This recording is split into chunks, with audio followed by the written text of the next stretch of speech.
Okay, so about a week ago, I watched the film Beau is Afraid.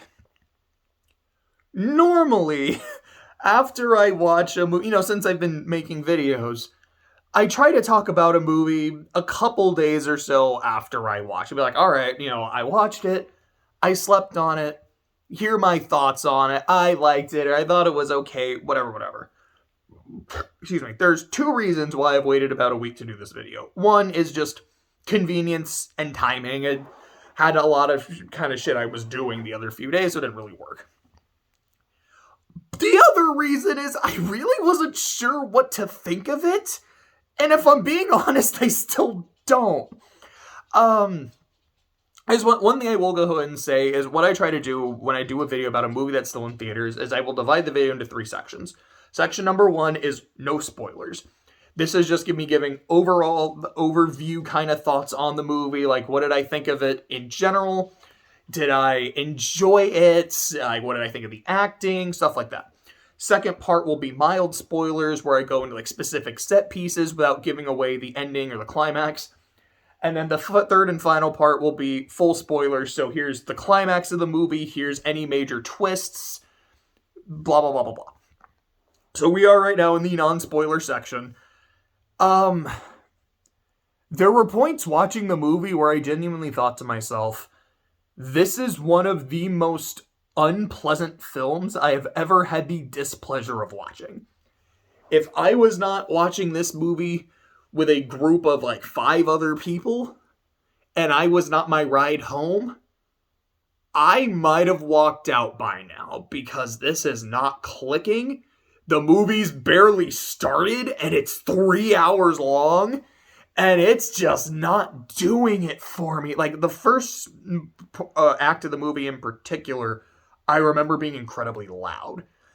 I did we watch it in IMAX? I don't think we saw it in IMAX, but it was like I remember it was like the score or the sound design. Maybe it was both, just being so loud and obnoxious. And I feel like it's maybe the point, but okay, your point was to annoy the hell out of me. It worked. Ugh. I was like, this ain't doing it for me. There are other parts of the movie where I had trouble breathing because of how hard I was laughing. And it's not like The Room, where I'm laughing at the movie, I'm laughing with the movie, because this is a horror movie, it's also a horror comedy. And there are times where when this movie is being funny, it is being hysterical. Nathan Lane plays a character in the movie named Roger. He's like Dr. Roger, I don't remember the last name. And there's a point where he refers to himself as the Rog-man. He's like, yeah, the Rog-man's gotta go take a nap. And it got a big laugh out of me. There's another part where he's talking to Beau, played fantastically by Joaquin Phoenix. Like, this man is a phenomenal actor. I think like the actors throughout the movie do a really good job. There was another name I wrote down for someone that did a really good performance. I'm trying to find it so I remember what her name is. Patty Lapone. I'm not sure how to pronounce it, but she plays Mona. She's phenomenal in the little bit of time that she is on screen. She is Beau's mom, and you do see her in like flashbacks and shit. Like I think she does a really good job in the movie. But Joaquin Phoenix is fucking great. But the part where Nathan Lane talks to Beau, he's like, what's wrong, my brother? And just the way he says it made me laugh really hard. And so there's times I'm like, this movie is so ungodly slow and just unpleasant to watch. And there's other times I'm like, it's making me laugh so hard. Am I enjoying this? I'm not sure. And I remember the friend sitting on my left. There were several times where I would just turn to him and he would turn to me. And we both had this expression of, dude, I don't know what the fuck is going on, but I'm invested. And then the friend sitting on my right was just stone-faced the entire time. I never saw him crack a smile. I never heard him laugh.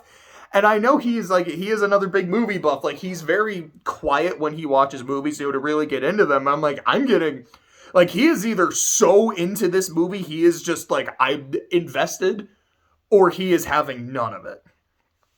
And I feel like it's something I actually should say as well, because he did tell me, he's like, no, I fucking hated it. It's a movie that he was telling me, like, I have a lot of issues with my anxiety and depression, and this movie invokes a lot of those feelings in me, and doing that for 3 hours made it just, I hated watching it. Excuse me. So one thing I would say, if you do have interest in the movie, keep that in mind, that A, it's a 3 hour movie, so make sure you have 3 hours you can spend.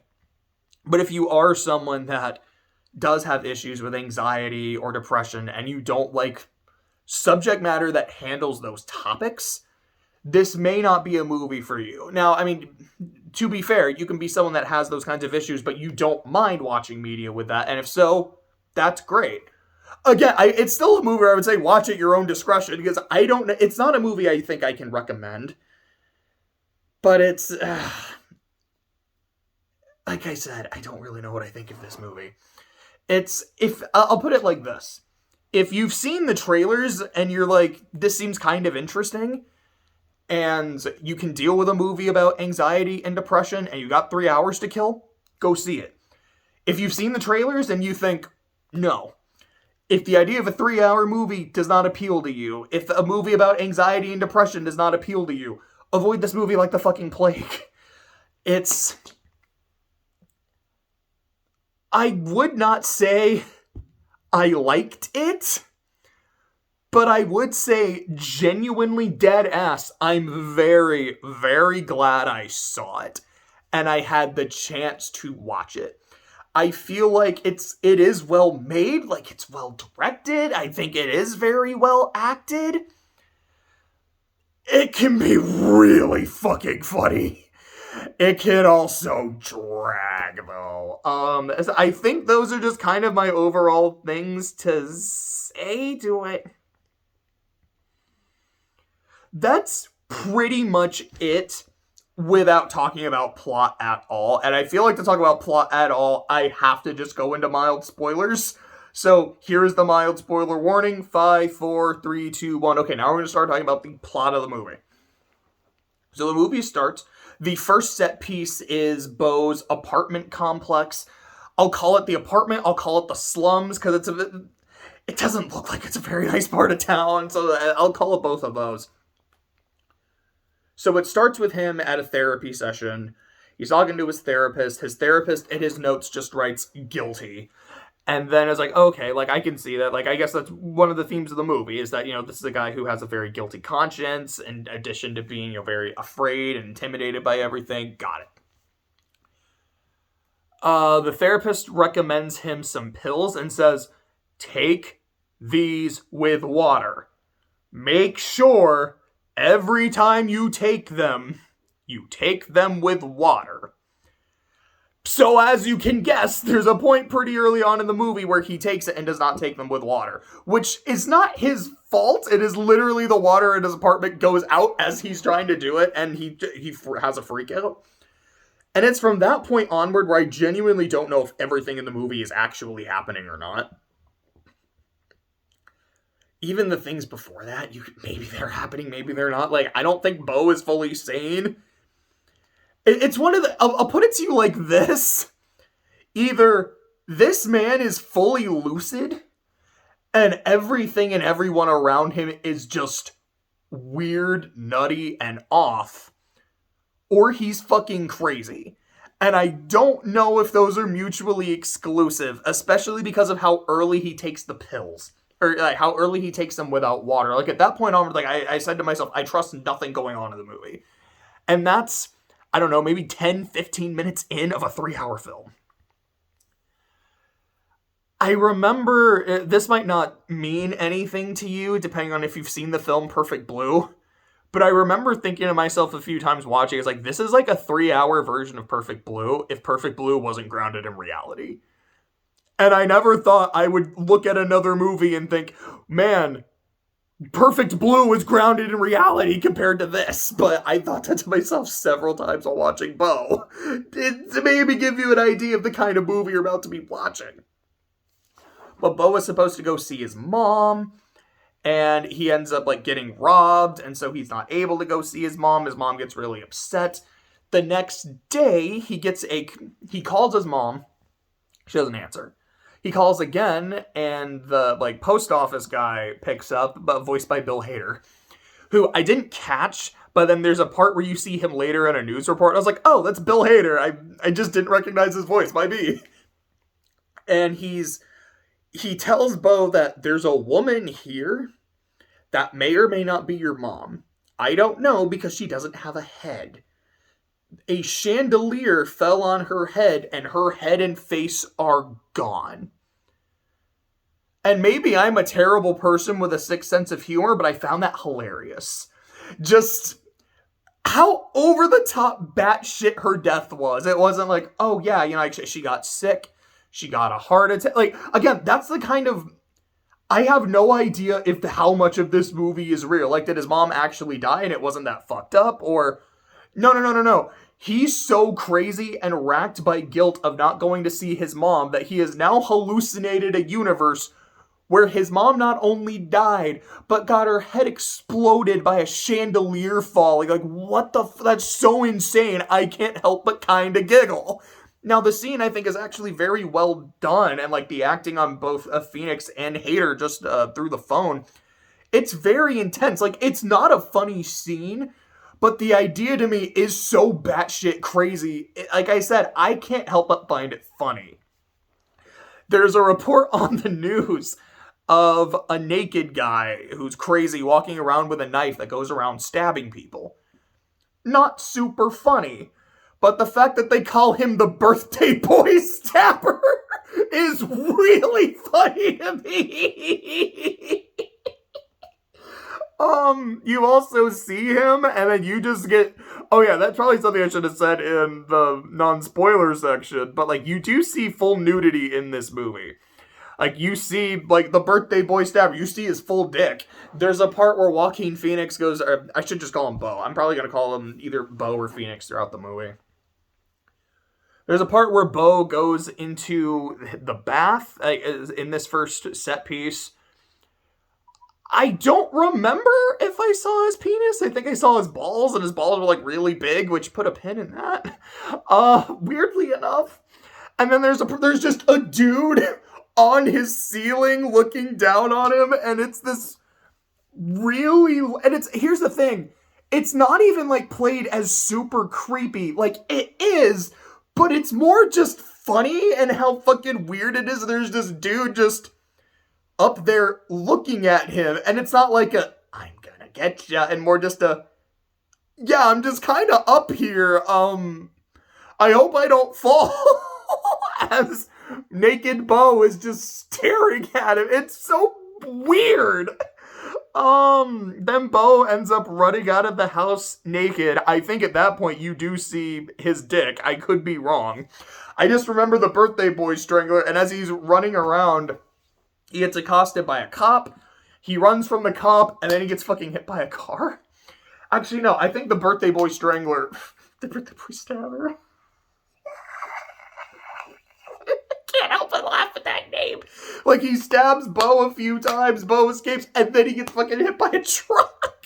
He survives, but it's not an boom. And then that's how the first set piece ends. I have to see, was there anything else I really want to say about the first set piece? Not really. It's just like, this was the part in the movie where the score got really loud at times, and I was like, this is just... I'm being actively annoyed. I get the idea, like, you're supposed to feel overwhelmed. There's a part where Beau's apartment complex just gets overwhelmed by, like, crazy people. It's like, I get what they're doing, but it's just not pleasant for me to watch. It felt really long, very unfocused, which, again, I think is the point. The whole movie is just long and unfocused, and you're either really going to get into that or you're not. For me... I didn't, but there were times when I did. Like I said, I still don't really know what I think of this movie. It's why I feel like it's the kind of movie you need to watch for yourself.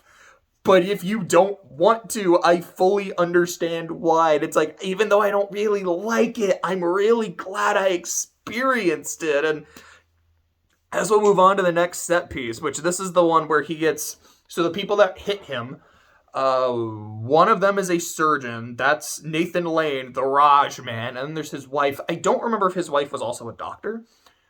I don't think so. I think she worked at, like, was a businesswoman at a company. Which, oh, sorry, I'm trying to remember the thing with the family. It was them two.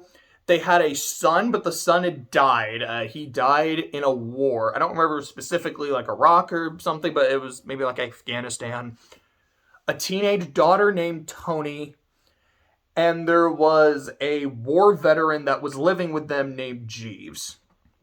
Who, I don't remember if Jeeves specifically served in the same unit as their son or not. I think he did.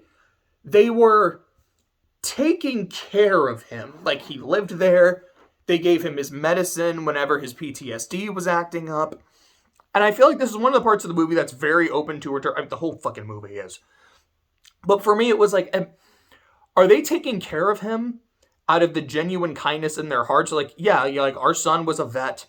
We know that vets don't always get the treatment that they deserve. So we are making sure this man is taken care of. Or was it because I think they said that, like, Jeeves went crazy and like, he committed friendly fire. I think I don't remember if they ever said this or if this was the implication, but I was kind of thinking, like, wait, did Jeeves accidentally kill their son? And that's why they're looking after him? Like, it's to exert that control over him. Like, they take pleasure in making sure that they, like, sedate him and stab him with syringes and shit. Like, I can see it. Like, oh man, there's some, I don't know if they're trying to go for these uncomfortable implications, but they're there. And that's the kind of shit that's like, I do like the movie. And then, yeah, Nathan Lane's, the Rog-man's gotta go, catch some Z's or whatever the fuck he says. Made me laugh really hard. There's a couple really interesting moments here. So, essentially, the plot of this set piece is Beau is trying to get to his mom's house for the funeral. It doesn't exactly say where she is. Apparently, by car from this house, it's about a 6-hour or so drive. He wants Roger, and I don't remember the name of the wife, to drive them, but they're a little too busy. They kind of keep telling me, like, oh, no, we'll do it later, like, we'll do it tomorrow. And him accepting that, but being very upset about it. There's a scene where the wife slips Beau a note that just says, stop incriminating yourself, which, having seen the ending of the movie, makes a lot of sense.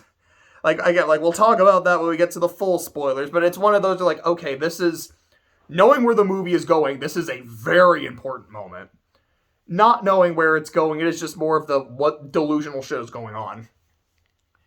There's another scene where she whispers to Beau, like, he's like, you can watch TV for a bit while you wait. Turn to this channel. I don't remember what the channel number was.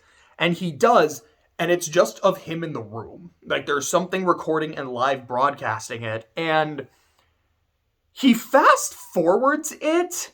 And this was something I did catch. I was like, it's showing just scenes that happen later in the movie. And there were a few points I was like, okay, I remember this part from when he fast forwarded. I remembered this from when he fast forwarded. Which, again, is one of those things that I'm like, there's no way most of this movie is actually happening, because he's actively seeing things that are about to happen later. This guy is clearly just in his own headspace. What the fuck is going on? Tony, the daughter, keeps treating him like shit. Mostly because Beau is now living in her room, and she just has to live on the couch because her dead brother's room is still, it's like a shrine to her brother that hasn't been touched. So she hates Beau. She keeps banging on Jeeves' door in the middle of the night, and it seems like she wants Jeeves to, like, go attack him or some shit. There's a scene where Beau is in her room on her computer, trying to get some more information about what happened to his mom, like, to confirm if this is real. He sees a news report and one of her employees named Elaine. And he keeps having these, like, flashbacks. I think they start happening after this point. It's not really a set piece. It just kind of happens in different set pieces from what I remember. Flashbacks about Elaine, who's this girl he met on the cruise. They were starting to vibe with each other. They said they would wait for each other. When he sees Elaine, he projectile vomits onto the computer to like a fucking Kamehameha. Sorry, that sound scared the shit out of Bahamut. I'm sorry, bub. But he projectile Kamehameha vomits onto her computer right as she walks in. And it's like, it's not as gross as it's, like, it's pretty gross, but it was a scene for me that I went less of, I went more of, what the fuck am I watching, man? The way that this set piece ends is Tony grabs Beau, takes her into the room with the brother, and demands that he start painting the walls with her. And he's like, no, I'm not supposed to do that. We're not supposed to do that. You know, don't do that. And then Tony says, okay, then drink this with me while holding a can of paint. Beau says no. She drinks the can of paint. Beau is telling her to stop, but he doesn't actually, like, do anything to stop her. Which I think is another important theme of the movie, is how Beau is, I mean, he's an unreliable narrator, but there's kind of that sense of, how much is he a victim? Or I guess it's, like, he is clearly a victim, but is he also playing a victim by not helping himself more or trying to help other people? It's, again, like, when it talks about, like, that at the very start, guilty. How guilty is he? Is he guilty by inaction here? Or is this just something that's out of his control? It's one of, again, it's like, I watched the movie and was like, this is really fucking unpleasant. And then, like, while thinking about it and about certain things and how they kind of do tie together or even don't tie together, the movie works, or at least it does work for me, so I'm glad I saw it, even though I didn't super like it, but I really did. I know it's really messy video, but it's a really messy movie, and it's just weird, and I loved it and hated it in kind of equal measure. But Tony dies, because you don't drink paint and live. Her mom is freaking out. Beau runs off, and then she sends Jeeves after him. And Jeeves fucking straps up and just starts chasing him. So I want to see, do I have anything else to say about the family subplot?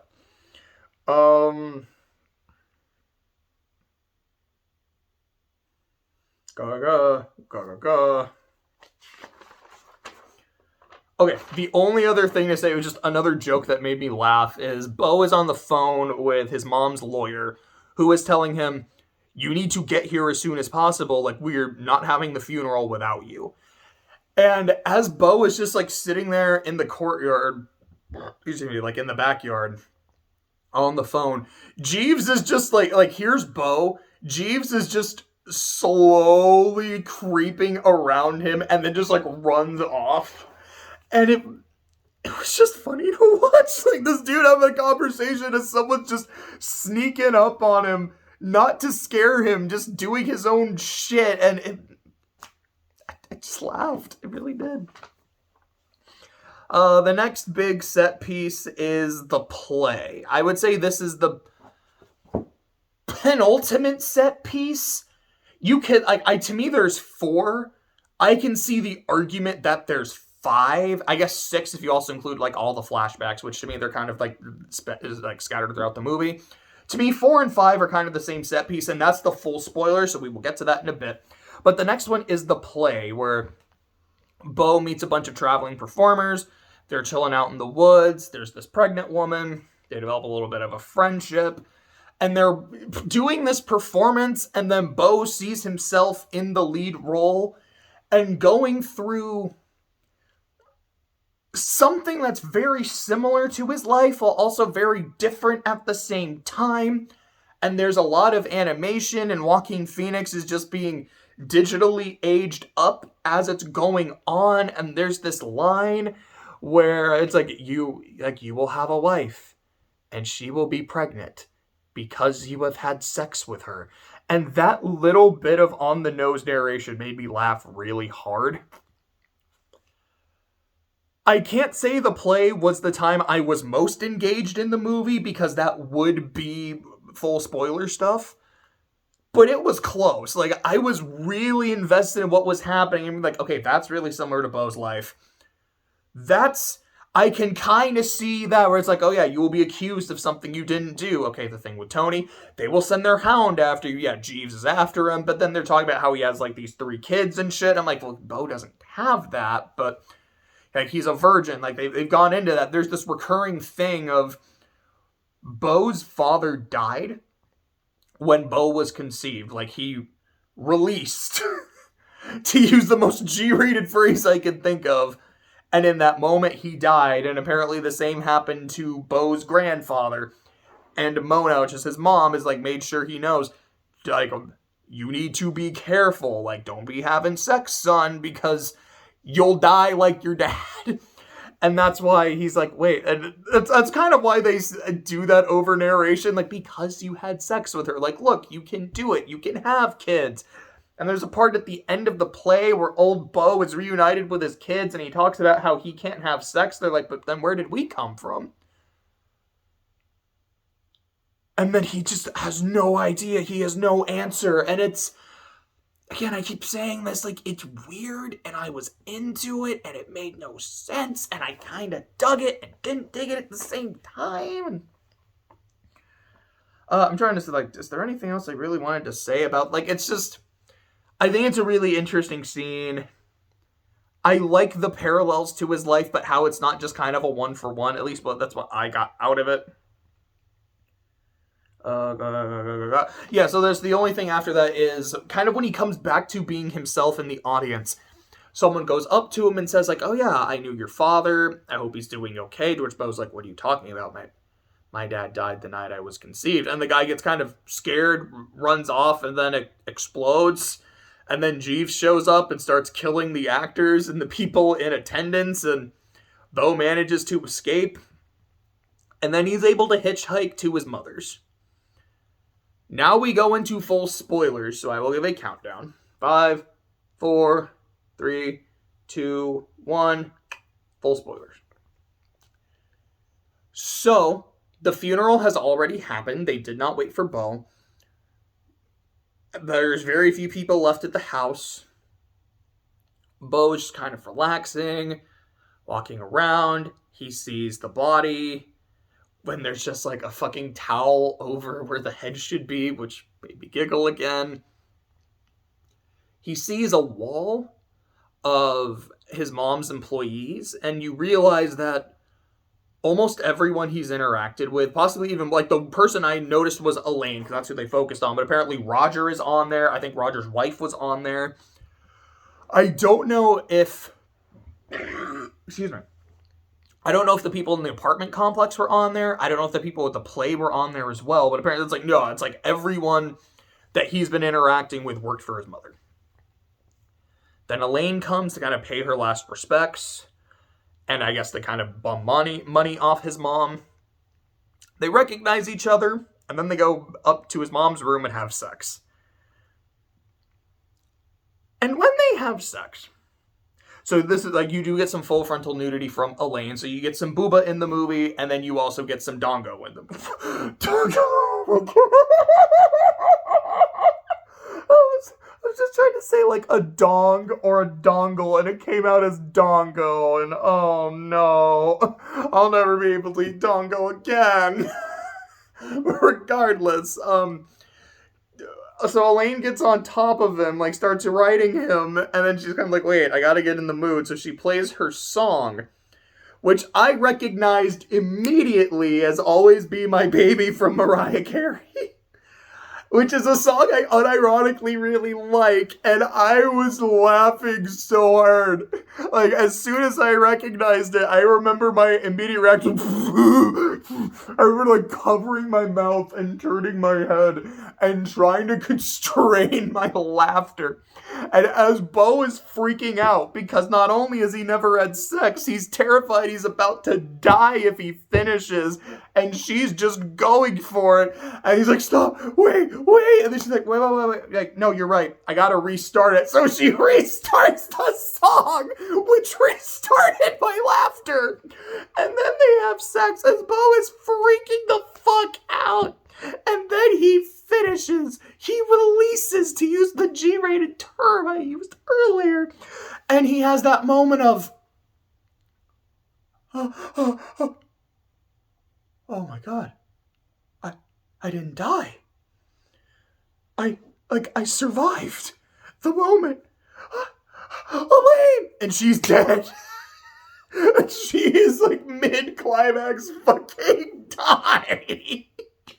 And he, seeing this dead woman on top of her, is freaking the fuck out.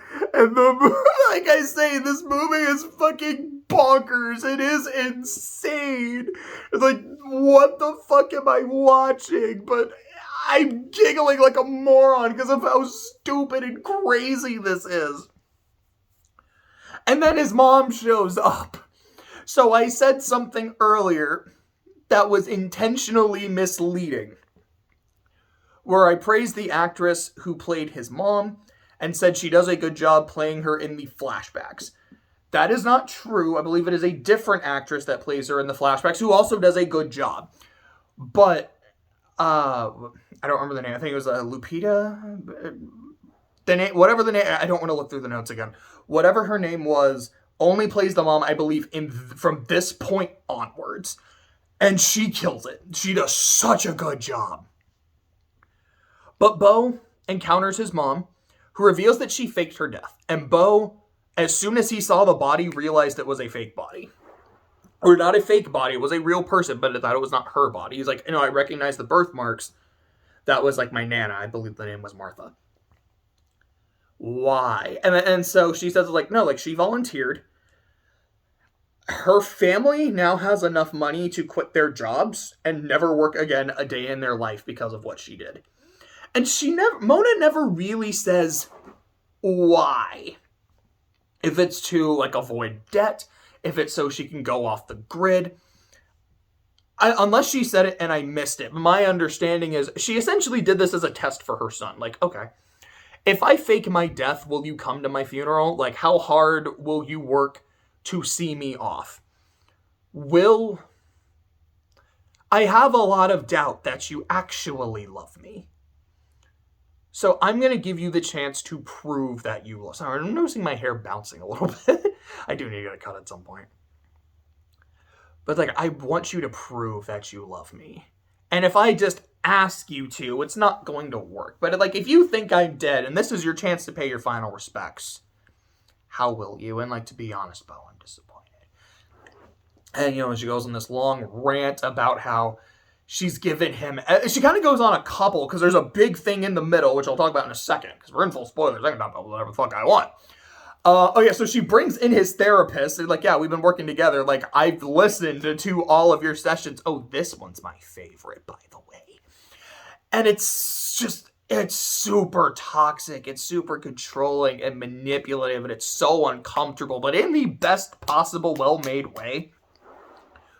But Beau calls her out about how she's a liar about it. He's like, no, like, I was able to come. I was able to come. I survived. My dad did the same. I met someone who knew my father. Where is he? Beau has this recurring dream of there being two of him, one in a bath, one not in a bath, and the one not in the bath gets sent up to the attic to never be seen again. And there's a point very early on in the movie that I did catch as I was watching it. It's in that first set piece in the slums where it's like he's looking up the side effects, like what happens if I take this without water? And the thing I saw in like the search results was remember John. So I don't think the other Beau was named. I'm assuming John. So Mona tells like, it's not a dream, you idiot. It's a memory. Like, you want to meet your father so bad? Like, go up there. You'll find out everything. So the story is apparently, I think there were two separate sons or they were twins. I'm not a hundo on that. One of them really wanted to see the dad again, so he got sent up to the attic. And Beau was left alone and essentially made to believe that he had no father and he had no son. Or like he had no brother. Beau's father. Oh, my mistake. Before I say this. In addition to the part where I said earlier, you see Beau's balls and they're pretty big. And then they put a pin in that. There's also a point where he talks to Roger, who notes that, like, yeah, you have some really big testicles, dude. So those are both important because because Beau's dad is a giant penis monster. It is a penis with 2 giant testicles, little like mantis hands, and a fucking face on the shaft of the dick. Also, when he goes up there, he sees his brother. Like, his brother is, like, chained up. They didn't focus on the brother super long, so I think he was chained up. I'm not sure if he was alive or dead. I genuinely didn't get a chance to see. But you see this giant penis monster. It just goes, my boy! And it's, like, so fucking happy. And then Jeeves busts in through the window, starts shooting the penis and balls, approaches it, and then he starts stabbing it with its knives, and so its praying mantis fingers go into Jeeves' head and fucking kills him. Then Beau leaves the attic, has like a final confrontation with his mom, which leads to her talking about how, essentially how much she hates him, how her mother hated her, and she did everything she could to make her mother happy, but it was never enough. And she always wanted to give that unconditional love to her son, and how essentially it's just not worth it. And then Beau strangles her, and then he stops. He's like, oh my god, oh my god. And then Mona just kind of walks, and then like falls seemingly dead. And Beau gets on a boat, goes off into the water.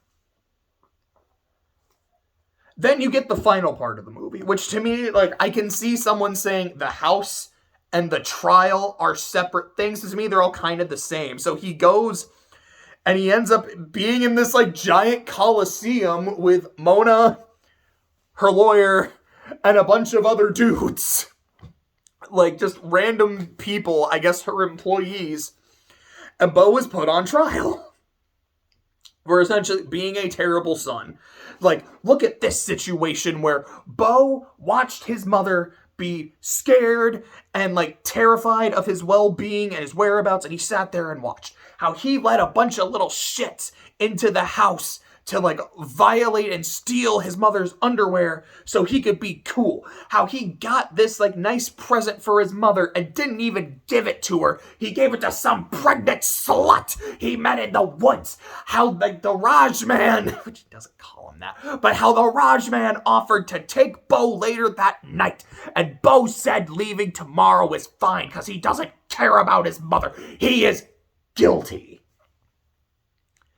And it's like, oh, stop incriminating yourself and you're always on camera. Oh, that makes a lot of sense now. Sorry, that almost felt really condescending the way I did that. I did not mean that. I'm so sorry. And Beau has a lawyer that's arguing in his defense, and then at some point some people come, grab the lawyer, and throw him on the rocks below where he dies. Beau is then left to fend for himself, which doesn't work, and he is pronounced guilty. And the boat he is on explodes, and Beau seemingly dies. And that's how the movie ends. You have this 3-hour odyssey of this man going to see his mother, confronting his mother, and then dying in a farcical kangaroo court trial that may or may not actually be happening. Because I don't think anything in this movie actually happened. But I also think a lot of it did. Maybe all of it did. Like, I don't think his dad is really a penis monster. But this is an A24 movie. Anything is possible. Yeah, like, do I have anything else to say? No, I don't. There's nothing really else to talk about in terms of shit that happens. Like I've said throughout this, I'm not sure what I think. And it's less of like, I'm really mixed. There's things I really liked, but here are the weaknesses. It's more just, I don't know. I don't know if I love this movie for how just a lot of these plot points really came together and how the themes really tie together. And some of just the kind of unsaid implications that I think are really strong. I don't know if I disliked the movie for how long it was. It's not because I don't mind a long film. Like, Fucking Infinity War and Endgame are long-ass movies. Seven Samurai is a 3.5-hour movie, and it's one of my favorites. Like, the Lord of the fucking Rings movies, dude. Like, Clay and I watched the extended versions pretty late last year. I was like, yeah, these are all fantastic. These are better than the theatrical cuts. There's just more shit, and this shit's all good. I don't mind a long movie, but it's a long, slow, things are happening, but nothing's really happening kind of movie. And while you get catharsis at the end, it doesn't last long. And the fact that it's like, oh yeah, and then he dies, it makes you feel like the whole thing was for nothing. And given how long and slow it was, makes me feel like I kind of had my time wasted. And so there, like I said, like there were points at the beginning where I was like, I am considering walking out because I am just not getting into this at all. This is like aggressively obnoxious. And then there's shit where I am howling with laughter because of how funny it is. It is certainly an experience, and it seems that a lot of people are really mixed on it too. I went with some people who had a great time. I went with some people who were like, I didn't love it, but I liked it. And I went with one guy who's like, I fucking hated it. I have seen people online say, I love this movie. I'm glad it's as experimental as it is. I love seeing a director getting a big budget, a big runtime, and saying, go for it. I have seen other people saying, this is a career killer. This is one of the worst movies that has ever been made, and I hate that I saw it. And I understand both perspectives a lot. If anything I said sounds interesting, go see it. Like, I mean, I will always be someone that says, play the game, watch the movie, read the book, whatever for yourself, and make your own opinion. This is just my opinion. These are just my thoughts. You might understand them, but still disagree with them. But this is one of those where you have to see it for yourself. Because I don't even know what I think of it. Like, can I, it's, the best way I can say it is, I don't know if I can give it a full recommendation, but it's something I think is worth trying. Like, I don't know if I would recommend going to see it in theaters, because at that point, like, you're paying a good amount of money, like, you drove out to see it, you're a lot more married to the fact that you have to see it. But when it comes out on video or streaming, give it a shot. I would say at least get to the part with the family, and if you're like, yeah, this movie still isn't doing it for me, then yeah, you gave it a good faith effort. If it's not clicking, it's not clicking.